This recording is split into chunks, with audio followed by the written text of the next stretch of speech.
आज के मुकाबले में न्यूजीलैंड या साउथ अफ्रीका एक के चेहरे से रंग थोड़ा उड़ जाएगा। अब कौन सी टीम है? South Africa to me enter this game as favourites. क्यों? और क्यों ईडन गार्डन्स का जला आगे जाके एक बड़ा क्रिकेटर बनता ही बनता है। मार्को यानसन की एक कहानी बताऊं, को सब अच्छे से जानते हैं। जो शायद उतने से नहीं जानते थे, उन्होंने अभी देख लिया कि इंटरनेशनल क्रिकेट में भी 196 चेज हो रहा है। इंडिया ने अपनी सबसे बड़ी चेज यहाँ पे पूरी करी। इंडियन टीम आज वानखेड़े में प्रैक्टिस करेगी। I will bring you all the updates. लेकिन इंडिया और England where India are going to enter as favourites, इसका प्रीव्यू कल सुबह तक ले आऊंगा। लेकिन ईडन का जो मुकाबला है ना, वो न्यूजीलैंड और साउथ अफ्रीका दोनों ने बहुत ध्यान से देखा होगा और बहुत ध्यान से सोच विचार किया होगा कि आज टीम क्या खिलानी है। अब वन थिंग वाज क्लियर कि स्पिन को उतनी मदद नहीं है, तो साउथ अफ्रीका मुझे लगता है सिर्फ केशव महाराज के साथ खेलेगी और न्यूजीलैंड को ये फैसला लेना है क्योंकि वो श्रीलंका से आ रहे हैं। तो उनके बैटर्स तो बहुत खुश होंगे कि आप टफ कंडीशन से इजी कंडीशंस में अडेप्ट करेंगे इन कंपैरिजन टू श्रीलंका। यहाँ पे बहुत ज्यादा एंजॉय करेंगे। अभी 5 मैच की सीरीज आप वैसे इंडिया में खेल के गए थे एंड सेकंड हाफ में तो ड्यू भी आ रहा है। So batters are going to love the adjustment. लेकिन बॉलिंग क्या करेंगे? क्योंकि आप इस सोडी,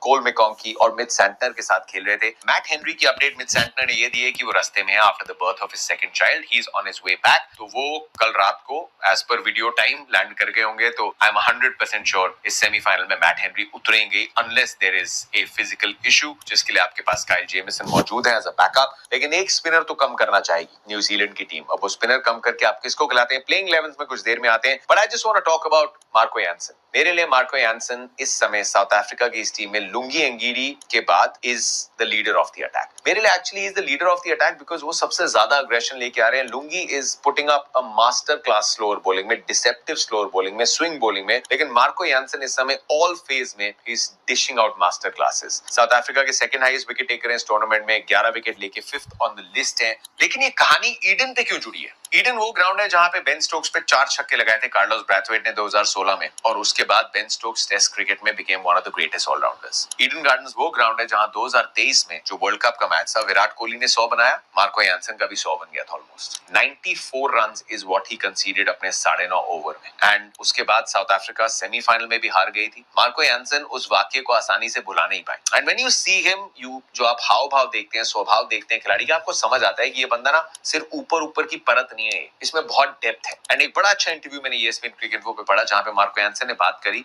उस मुकाबले की स्टेज फ्राइट की। क्योंकि हम वर्ल्ड कप में बैट और बॉल के कॉन्टेस्ट के बीच में वीडियो एनालिसिस, ये सारी चीजें बात करते हैं, लेकिन वर्ल्ड कप में जो क्रंच मोमेंट्स आते हैं ना जीतने के, वहां पे इट इज अबाउट कौन मेंटली ज्यादा स्ट्रांग है, कौन बुरे के बारे में नहीं अच्छे के बारे में सोच रहा है, किसको डर नहीं, किसको कॉन्फिडेंस है। ये मुकाबले जिताते हैं। स्किल तो सबके पास है, इस लेवल पे खेल रहे हो यार, इक्का दुक्का फर्क होता है स्किल में और कुछ नहीं होता। संजू सैमसन ने भी वो बात की थी दैट बहुत सेल्फ डाउट था but he found ways to tackle that. Marco Jansen के साथ भी ये हुआ है। अपने डैड के साथ बहुत बात करते हैं और वो उनको रियलिटी चेक देते हैं। उनको बताते हैं कि Marco, I love you but you are not playing well right now. जिंदगी में क्लोज लोग ऐसे जो आपको हमेशा रियलिटी चेक दें, सिर्फ वो ये ना बोले हाँ हाँ हाँ नहीं कोई नहीं सब ठीक हो जाएगा, ऐसे लोग ना हर जगह मिलते हैं। लेकिन रियलिटी चेक देने वाले सच्चे लोग बहुत इंपॉर्टेंट है। सेकंड, आप खुद कितना चाहते हैं। He is done a lot of things. उन्होंने माना कि मेरे को स्टेज फ्राइट थी, लेकिन एक बार जब बुरा हो जाता है उसके बाद चीजें बेटर ही होती हैं। एंड एक बड़ा अच्छा उन्होंने एग्जांपल दिया जब 2025 की जो सीरीज थी जो साउथ अफ्रीका जीत के गई, जसप्रीत बुमराह की उन्होंने बॉलिंग देखी पहले टेस्ट मैच के बाद। पहला टेस्ट भी साउथ अफ्रीका जीती थी 30 रन से,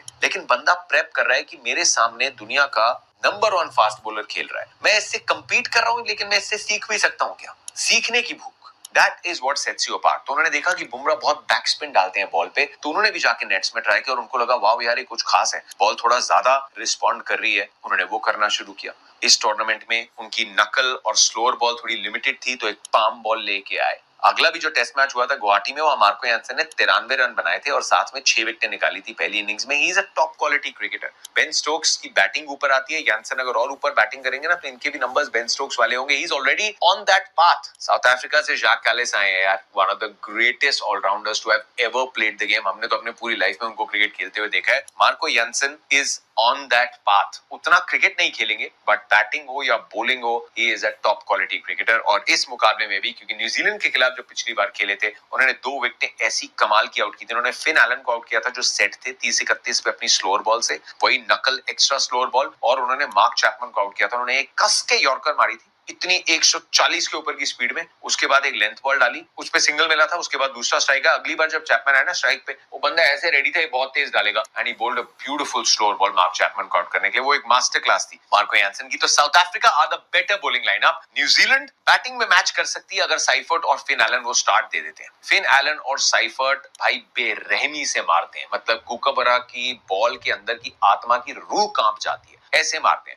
टॉस इज वेरी क्रूशियल, लेकिन अगर न्यूजीलैंड की पहले बैटिंग आ जाती है तो साइफर्ट और फिन एलन को मैक्सिमाइज पावर प्ले को करना ही पड़ेगा। जो वेस्ट इंडीज नहीं कर पाई ना भारत के सामने, वो न्यूजीलैंड को करना पड़ेगा। 195 वाज नॉट इनफ। न्यूजीलैंड को अगर साउथ अफ्रीका से कंपीट करना है तो उनको 220 230 बनाने पड़ेंगे, लेकिन वही आसान होगा नहीं unless south Africa have a cumulative bad day. तो किस तरीके से New Zealand go hard at south Africa. Lungi Ngidi start में 1-2 बॉल स्विंग कराएंगे, उसके बाद अगेन एक के बाद एक डिसेप्टिव स्लोअर वंस आएंगी। Rabada and Bosch and Janssen ये सब बहुत सारी स्लोअर बॉल्स डालेंगे। How do New Zealand batters prepare, ये देखने में बहुत मजा आएगा। So this is the matchup. एक बार फिर से यानसन, एंगिडी, ऊपर साइफर्ट और फिन एलन, काफी हद तक ये डिसाइड करेगा कि ये मुकाबला कहां जाएगा। प्लेइंग 11 की तरफ आते हैं। South Africa don't need to make any change. Aiden Markram, Quinton de Kock, Rickelton, Brevis, Miller, Stubbs, Jansen, Bosch, Rabada, Keshav और एंगिडी। एक स्पिनर खिलाएंगे, जरूरत पड़ी लेफ्ट हैंडर्स के सामने हम एडन मार्करम को बॉलिंग करते हुए देख सकते हैं। और New Zealand Tim Seifert, Finn Allen, Rachin Ravindra, Klein